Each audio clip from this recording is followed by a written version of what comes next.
Stop scrolling. Hi, আমি Konika. This is day one of my storytelling challenge. So আজকে আমি তোমাদের সাথে শেয়ার করবো একটা ক্যাফে স্টোরি। রিসেন্টলি আমি একটা ক্যাফেতে গিয়েছিলাম আর একটা ব্ল্যাক কফি নিয়ে বসেছিলাম আর আশেপাশের মানুষদেরকে অবজার্ভ করছিলাম। তখনই চোখে পড়লো একটা মেয়েকে।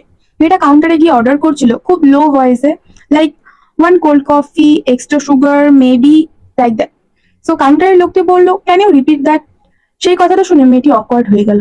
মেয়েটি বললো, nothing, one cold coffee please, বলে পাশের একটা টেবিলে বসে পড়লো। ঠিক তার কিছুক্ষণ পর আরেকটি মেয়ে আসলো। মেয়েটির লুক হচ্ছে একটা oversize T shirt, no makeup, messy hair, একদম decent look. But guess what, মেয়েটার কনফিডেন্স হাই লেভেলের।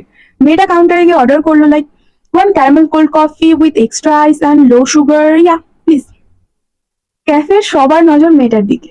So confidence is not about knowing everything, it's about saying what you know, like you mean it.